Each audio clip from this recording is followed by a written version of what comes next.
It's been a minute. Well, so Boo Boo did not die. She does have she's early stage kidney failure, but it doesn't seem to affect anything. The problem was dental, the main issue. So we got that taken care of. She's still a picky bitch, and I have to buy her specialty food. But, you know, Boo Boo, I'm training the kettlebells. Ooh, you had all morning to hang out with me, and you decided to sleep on the register. Now I gotta train. You stay there. Okay, so I've been fucking sick again. And honestly, this one was the worst it's been since I was in the hospital last year. So, I've been kind of slowly getting back into this. And a week and a half since I started again. I'm still having trouble with the breathing. But I'm tired of acting like a pussy. So, I'm going for a 40-minute one today. We got long cycle. I'm going to do 4 10-minute rounds, EMOM style, with a 2-minute break between each one.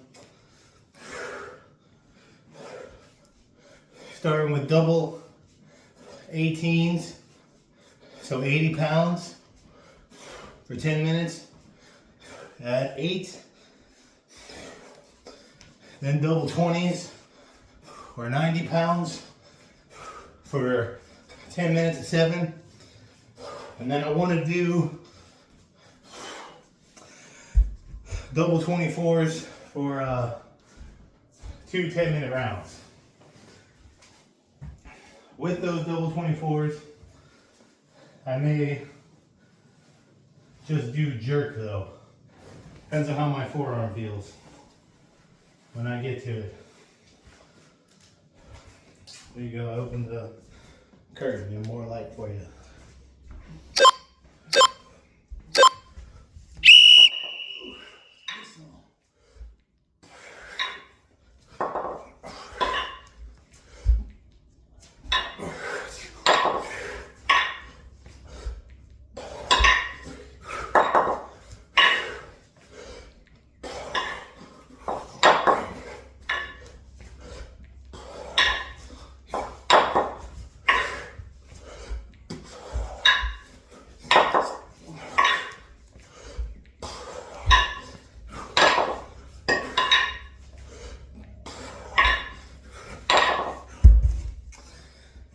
For some reason, my tailbone hurts like a bitch. So coming down, honestly going up and coming down hurts. I don't know why, I'm falling apart, guys.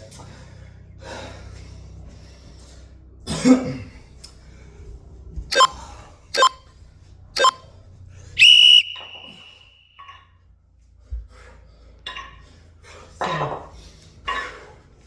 if I look a little rigid and off, that is why.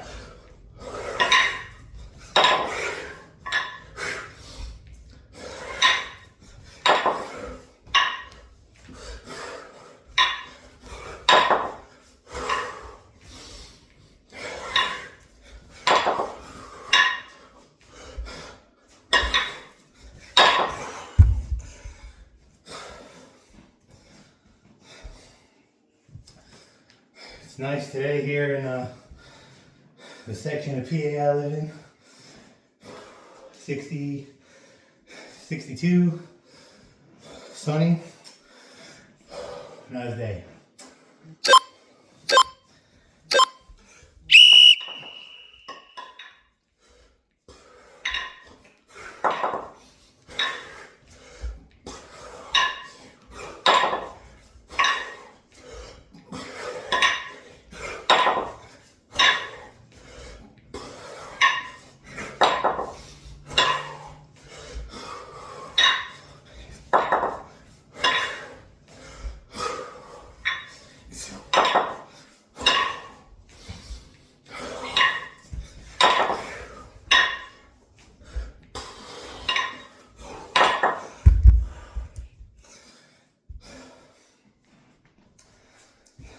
now training this lift since I was 6.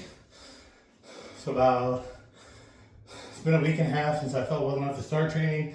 I was sick. It's been about 3 weeks. I was super sick for like a solid week.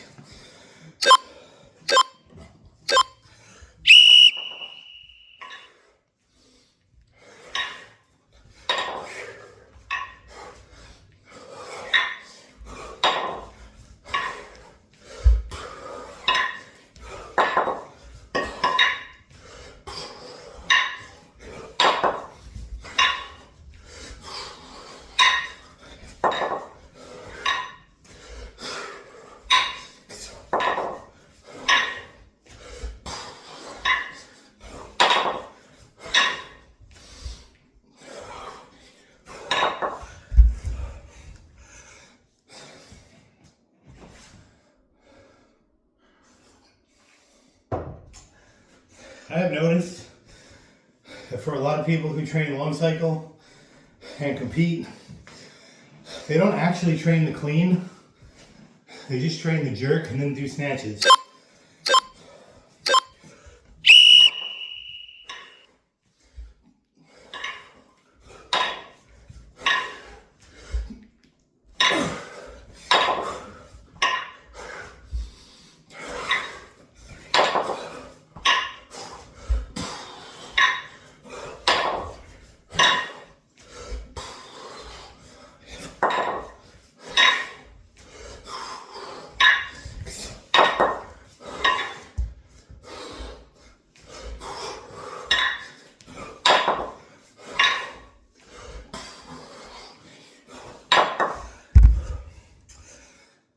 So,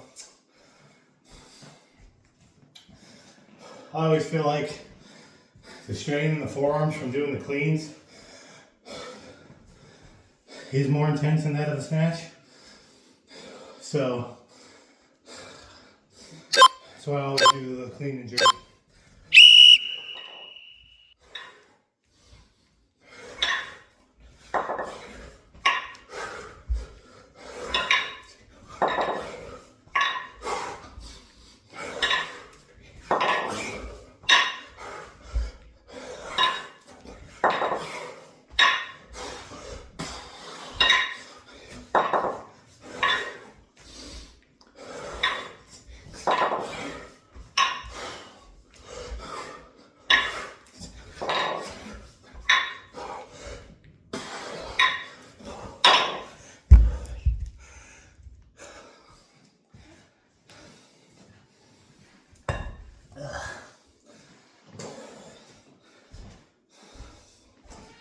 Yes, boo-boo.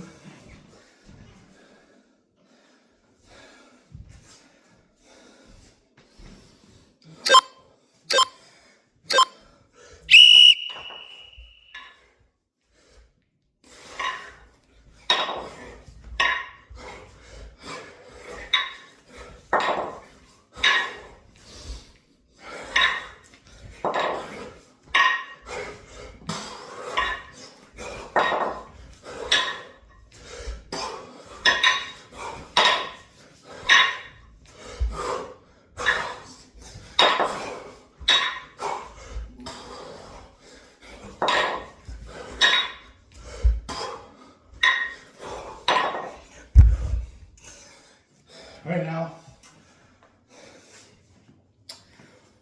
the biggest challenge is definitely the conditioning. That took a hit. So, I always said that the long cycle done in this fashion is the best way to make your conditioning up.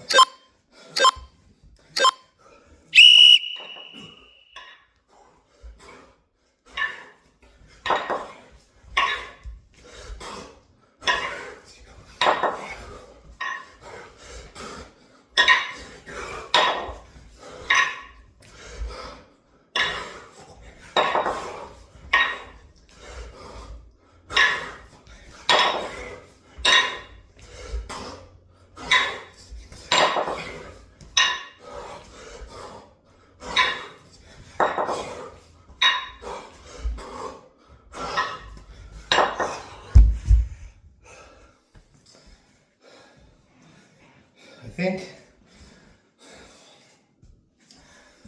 might do half snatches on the second round.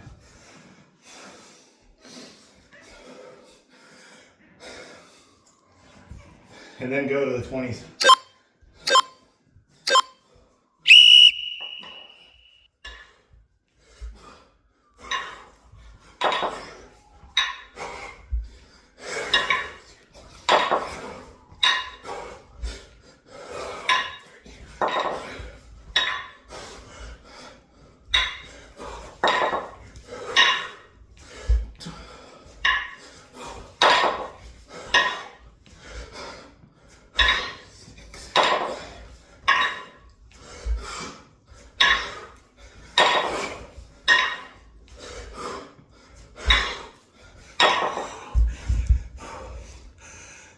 That might be a better idea.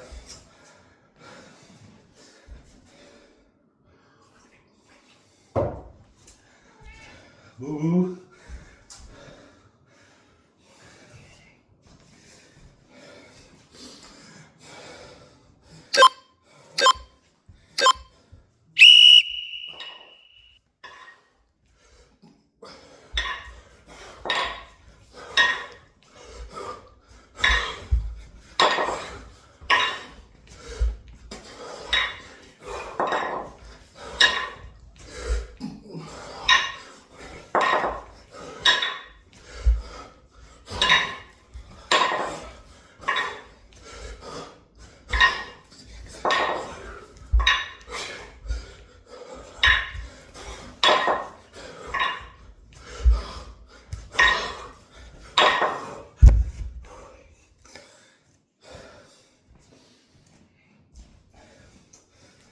Not as bad as I was. Like I would have coughing fits. Middle of the workout. Doing just gladiator without a timer. In fact, this is the first real-time session I've done. Everything else has been go at your own pace type of thing. You want some food, woo woo? Go ahead. We got some food. That's what I used earlier.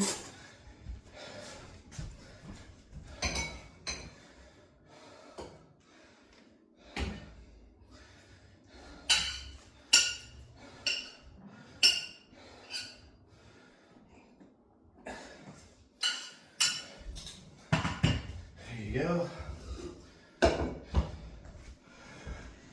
Salmon pate.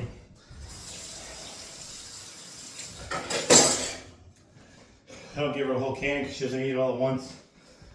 And then the other clowns come out and devour it, so I'll give her a little bit of time. I am going to do, instead of jumping immediately to 20s, I'm going to do snatch, half snatch for, I'm going to go for 12 reps because I have this 2 minutes here. I think I can sustain that. Especially if it's half snatch, you get that rack. The reason it's half snatch is because if you remember a couple months ago, I was doing full snatch, really high rep, and I messed up my back a fair bit. So that's why Dan John always says, don't do double snatch, or double full snatch at least. And I was like, oh no, it's fine. It's fine at the lower volume end. It's not fine at the high volume end.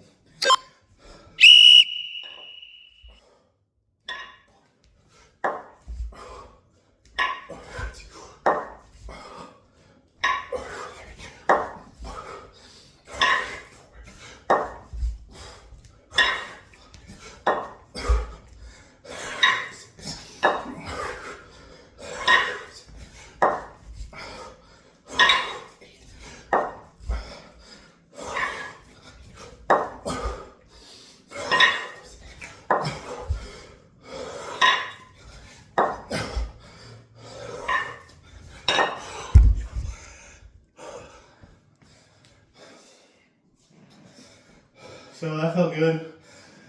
when I wasn't doing a dip to catch. More taxing than the long cycle. Even with the pull down, the half snatch.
Yeah,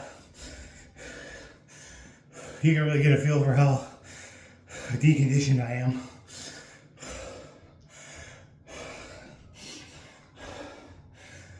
All that crying, she only ate a couple bites, and now the hobo's eating some.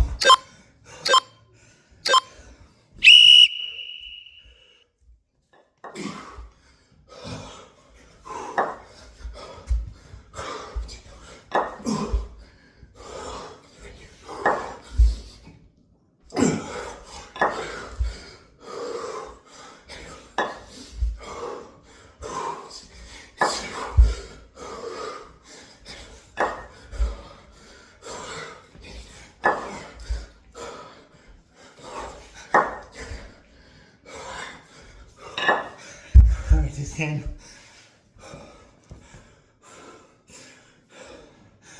I'll go 2 more sets of 10, and the final 4 is going to be 8.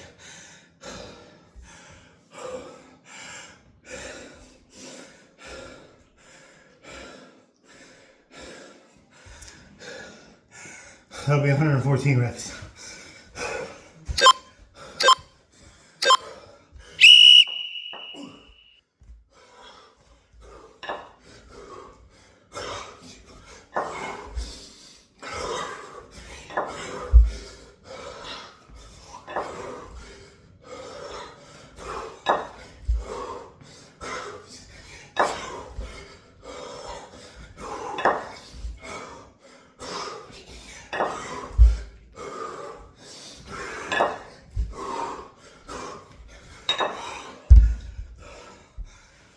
So, I've only done one session with double bells, and that was the other day. Where it was just swings and cleans and a little bit of pressing and squatting with infinite time in between each set for rest. So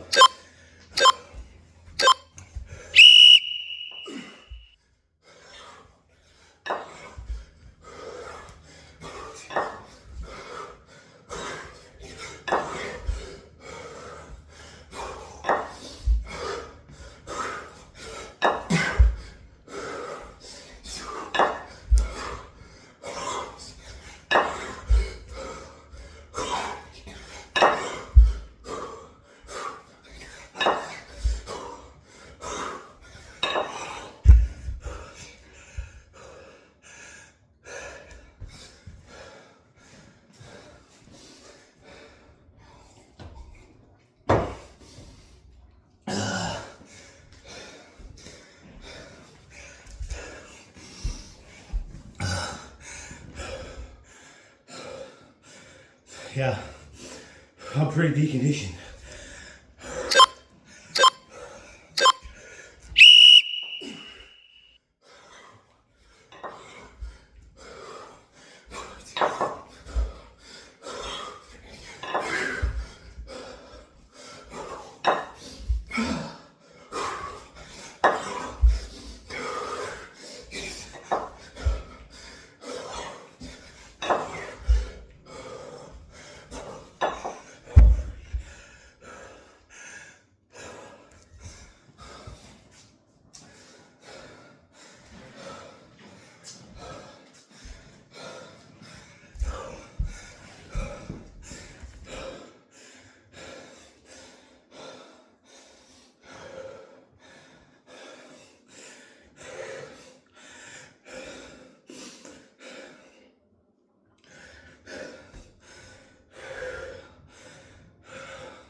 A good thing,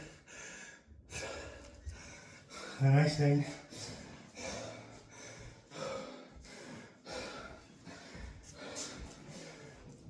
half snatch doesn't fatigue the forearms as much and the grip strength.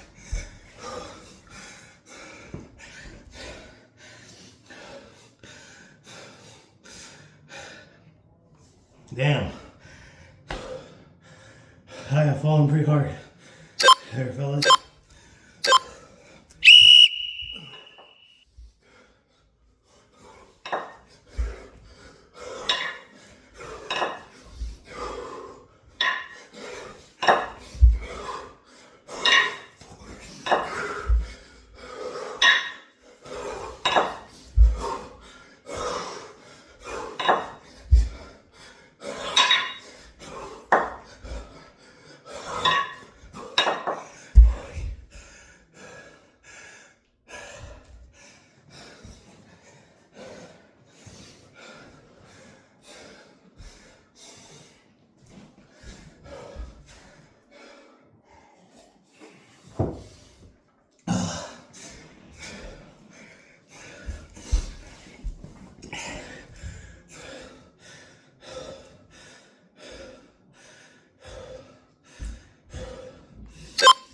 I will finish this round.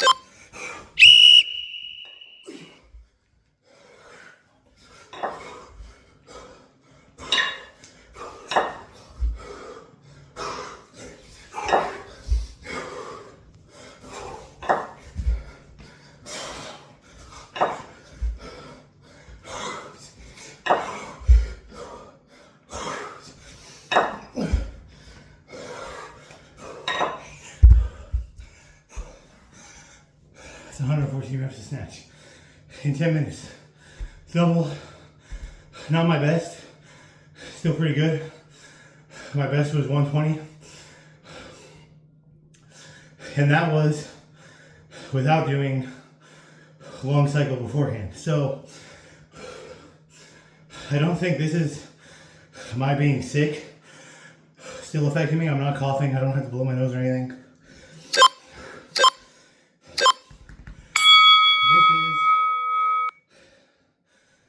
Simply me being deconditioned to this type of stressful training.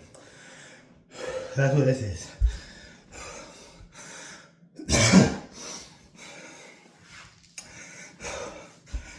So yeah, like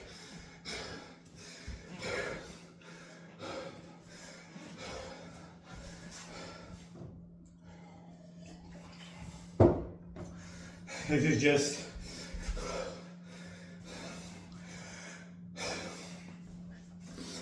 my body not being accustomed to this higher level.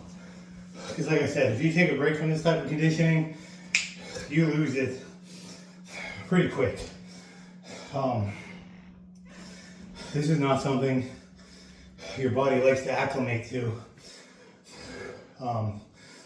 It requires a lot of mental fortitude to get through it and a lot of repetition. But once you go off it for a while, it's gone. You lose it, you got to start back. Not quite at square one. Even in my deconditioned state, I'm still more well conditioned than I was a few years ago.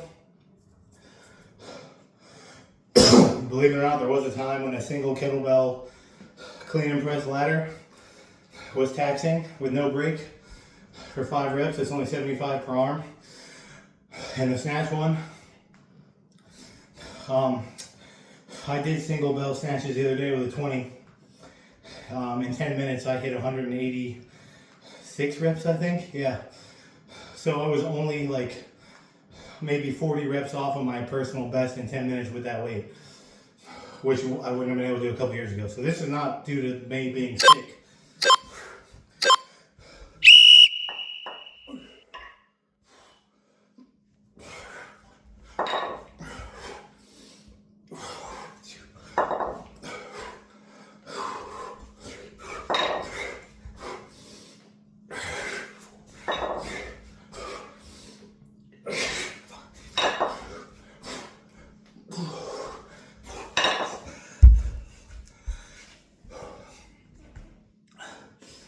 There's no way I'm getting the heavier weights. And my lower back is like that tailbone area. I'm doing clean and squat for 6 next. And we're just gonna do that. Why don't I do thrusters? I haven't done thrusters in a while. So this next set is gonna be 6 reps of clean to squat. And then I'm gonna hit my 6 thrusters for the rest of it.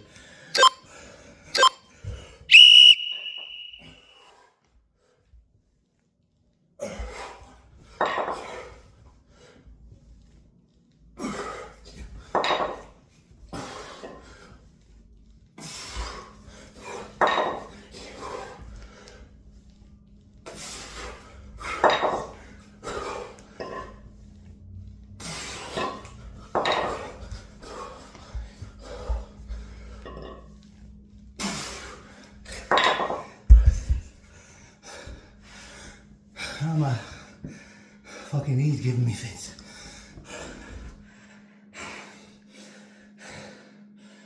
Like I said, falling apart. That's fine.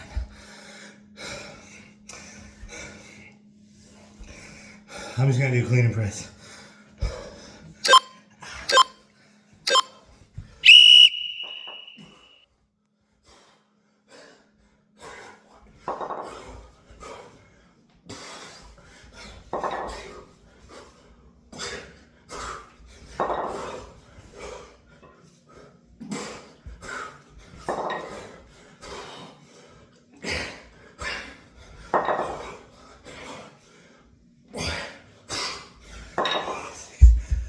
You may have noticed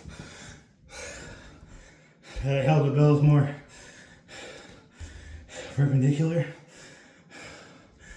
And normally I go like this, and I'm going around for better range of motion.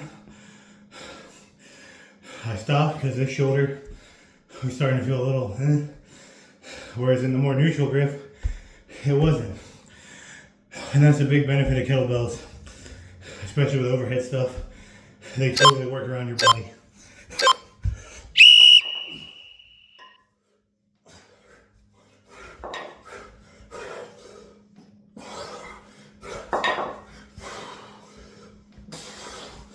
See how much more close in I am? As opposed to going around.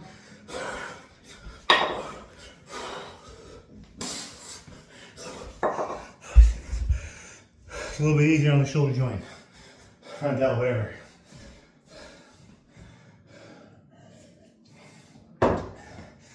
And honestly, I do not give just EMOM clean and press enough credit. It is pretty good for working on some conditioning. It's not as good as a long cycle of the snatch, certainly, but it's pretty good.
Hand placement on the horn, top of the bell.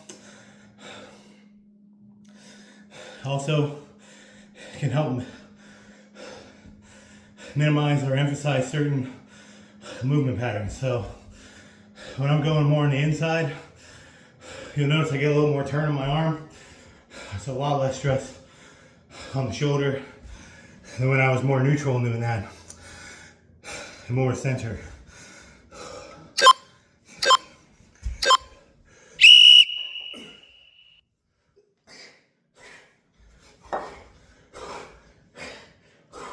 Now I feel it again.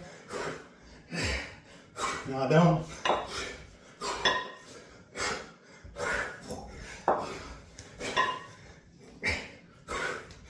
And that's the most comfortable at the moment. Also,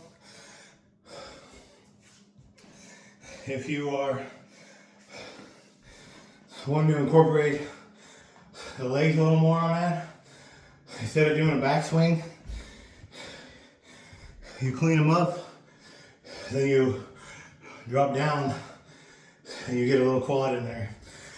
And it can help rehab the knee or whatever. Or in my case, where squatting is outright hurt.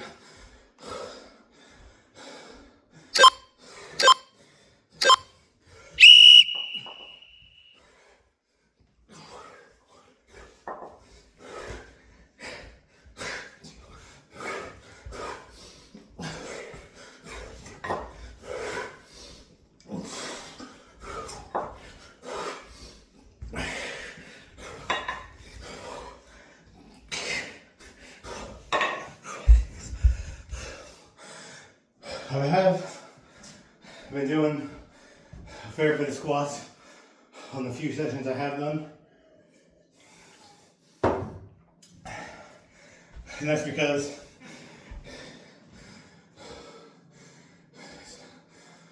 between the two grindy lifts, you're pressing your squat. The squat's gonna get your heart rate up more. Although doing a clean and press EMOM is pretty good.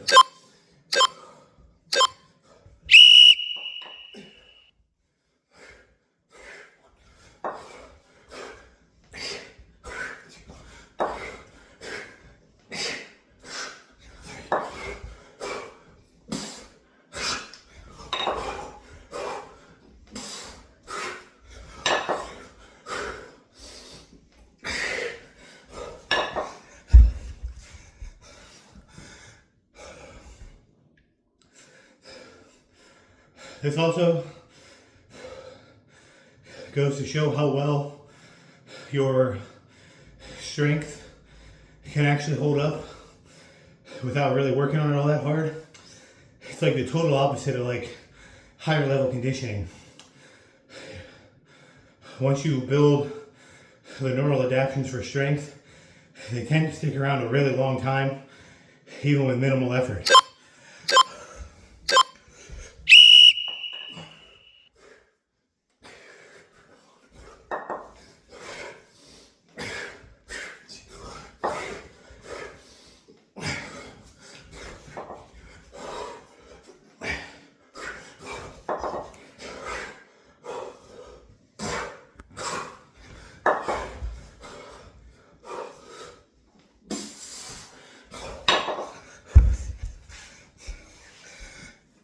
Yeah, so it's kind of the opposite, which is pretty cool.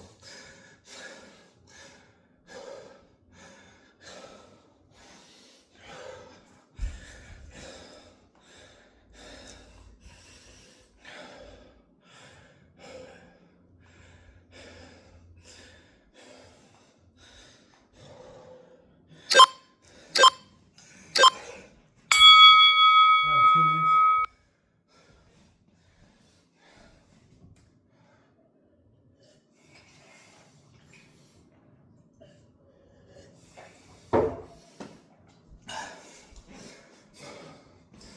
So I'm doing 5 rounds in this 10 minutes, and that's just to round a few things off.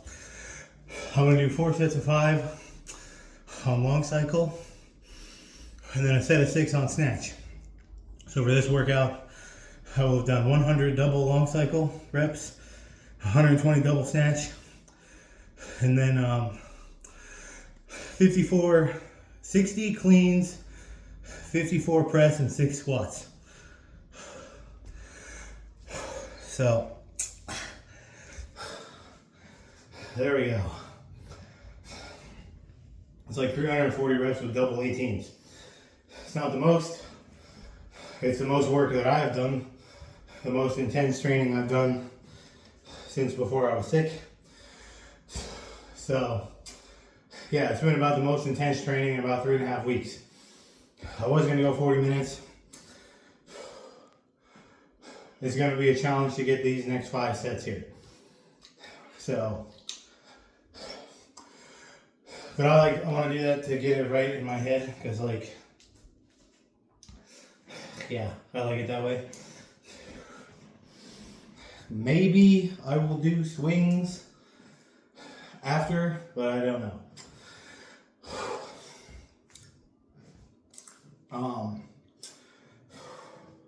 Yeah, been kind of watching wrestling again, Raw, because it's on Netflix. And oh, here we go. That was fast. Yeah, oh, there's no way.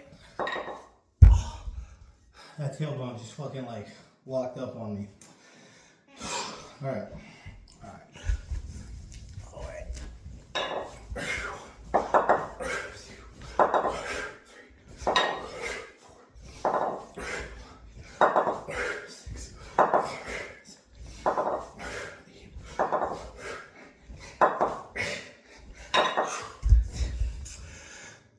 I have no idea why that is like that. Why that's so stiff. I mean, I have broken it twice, but that was years ago.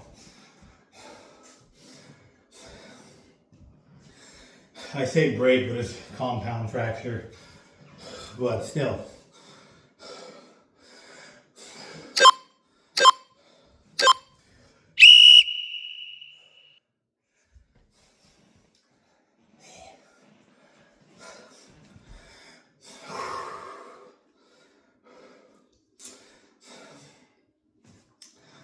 It's 120 reps there.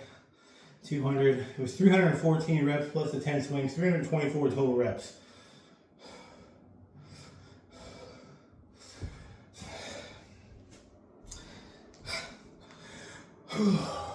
Damn.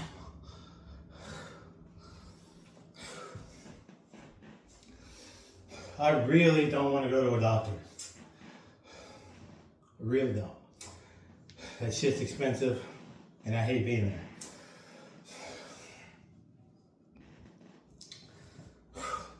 but I'm not really sure why that's bothering me the way that it is. It shouldn't be.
I feel like this shit all started back in 2022. Yeah, I retweaked my back with the double 24s that I wasn't ready for. Rehab with a bunch of burpees. Went back to kettlebells, did fine. And then decided in late summer to start powerlifting. Pushed myself to a very bad level. But like I figured if with the right neural adaptations I could get the strength up pretty quick. I did until I hit a wall. And instead of progressing intelligently by following a program, did it my way, injured the back and the knee and the feet running, and got real sick in the fall of that year. Was basically sick for like 3 months. Co-workers thought I had fucking lung cancer or tuberculosis or something, as bad as I was coughing.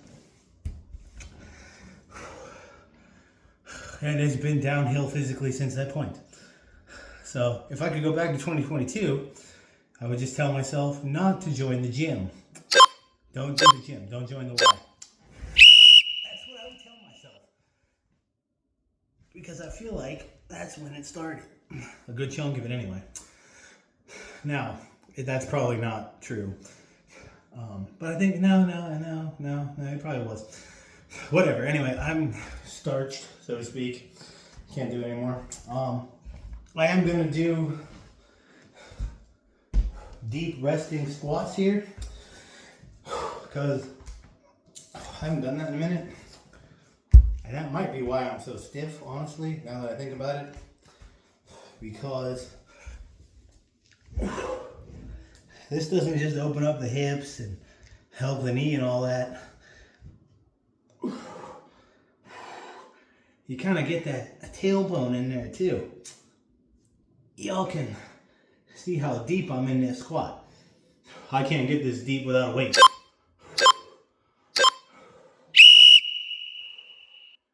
I'm gonna hold it, rock back and forth a bit.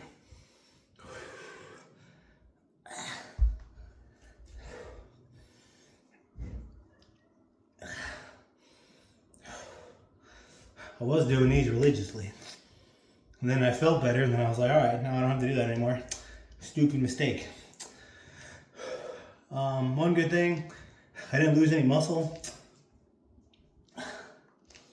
Although for a week there, I really wasn't eating anything. I had like some rice.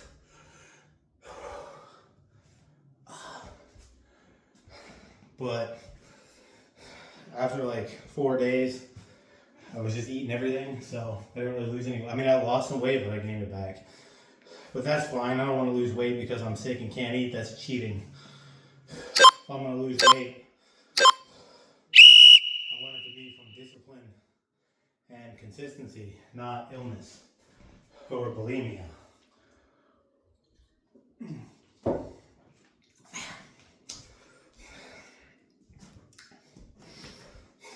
So I've been like 210. I guess I net lost like 2 pounds, but I've cleaned up the diet a lot too, so that might be from that. But yeah, the 210 instead of the 212 to 215 I was hovering in. So that's good. High carb, lower fat most of the time. And then every couple of days, every 3 or 4 days, I eat some more fat. And that seems to work for me. I know there's people who are like carnivore and they eat like sticks of butter. That would absolutely wreck me. And on the flip side of that, there's people who are literally telling you to eat sugar. Like sugar. Not that I don't think sugar's bad, right? But making your whole diet around sugary, sugar, fructose, sucrose, based is not good because it's just glycogen that you can store in your muscles.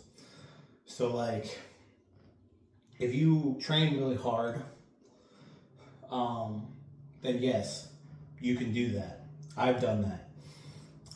When I was really like training super hard with kettlebells every day and running,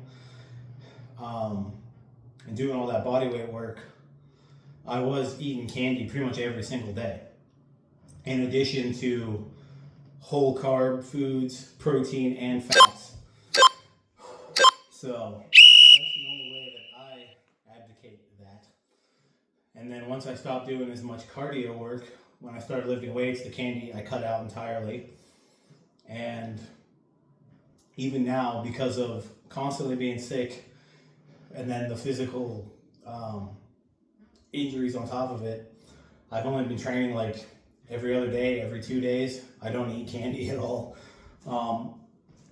Consequently, my fat has also gone down because I just don't personally feel that I need it. I function better on a low-fat diet because of digestion. It does bother my stomach a lot. So that's why I say like every couple of days. And I will start to feel a bit meh. And that's when I know I need to like either eat a bunch of food, usually fattier food, like I'll eat some peanut butter. So yeah, or I'll just eat like a lot more carbs. But yeah, so I'm pretty good at doing the intuitive thing, but I've been doing this a while.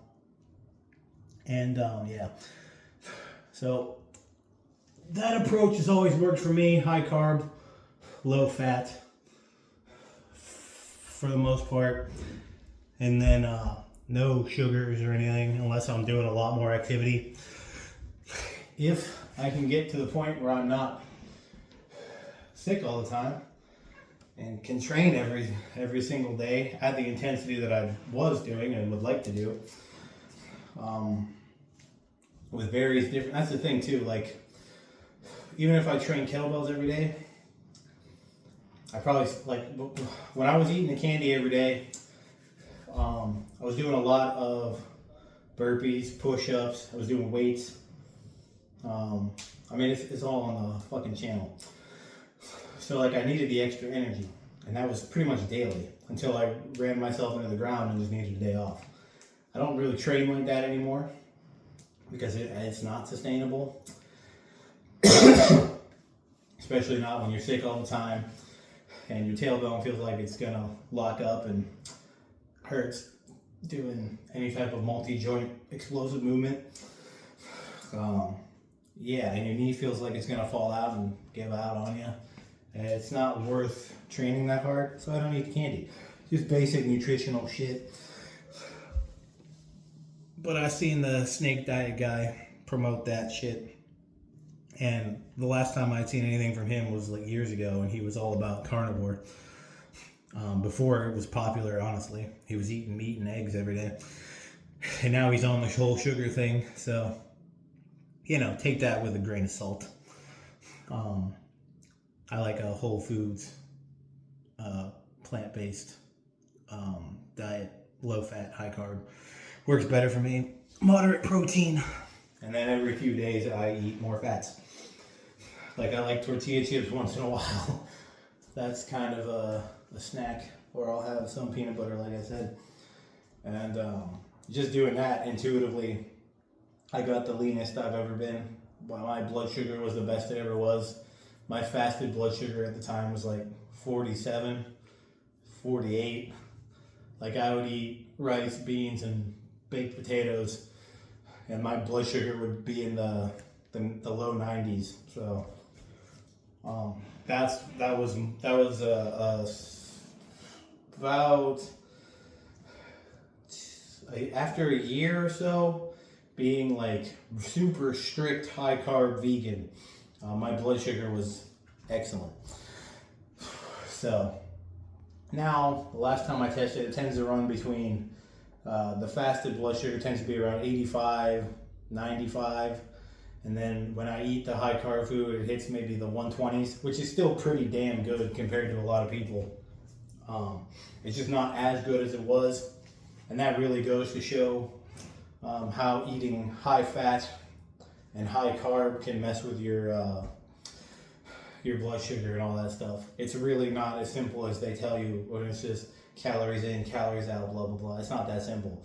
And people who actually invest in the time that it takes to monitor this shit and try all these different diets, you'll realize that. But anyway, I'm just rambling now because I haven't done this in a while, and I kind of missed it. Look at that lat. Look at that fucking lat. I don't do rows at all anymore because like I canceled my gym membership because I just never went. And like, look at that fucking thing. Like you can see it through. And this is a large shirt, by the way. So like, it's a large shirt. My back is fucking stacked. And it's from doing the kettlebells, all the rack work, the cleans, the jerks, the snatch, all of that shit. My pulling strength through the fucking roof. Like seriously. Kettlebells, I don't believe it's the best way to gain muscle, but holy crap, it will put muscle on your back, slabs of muscle on your back and strength, like absolutely. You don't even have to row. I don't do this at all. Never. I never do these because it's only like 53 pounds. What's the point? I could do this all day, even after I just trained. So that is the one area that kettlebells will, by their very nature, you don't have to train it specifically. You will build muscle in throughout your whole back. Absolutely. Without trying, just by doing kettlebells, just because of the nature of the lifts that you'll be doing. I wish people emphasize that more. You will absolutely build a gigantic back. When I say back, I don't just mean like upper back. I mean like the whole damn thing. The whole posterior chain. That's what kettlebells will really build muscle in. You can build muscle in the shoulders and the arms and the legs, but mostly it's going to be the posterior chain. It's going to be your upper back, your traps, your lats, your mid back, your glutes, your hamstrings. That's where the muscle is going to primarily be, without even trying, just because of the nature of the lift. So I'm going to try to hit a session tomorrow. It will be snatch and jerk.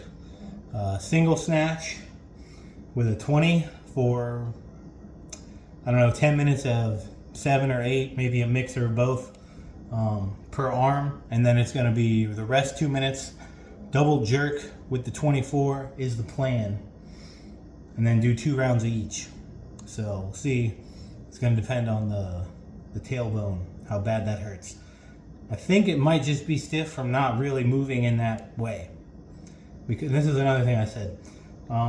If you have aches and pains when you are training consistently, and If you stop training for whatever reason for X amount of time, you will feel those exponentially more than you did before, because you're not getting the blood flow and the greasing of the joints, so to speak.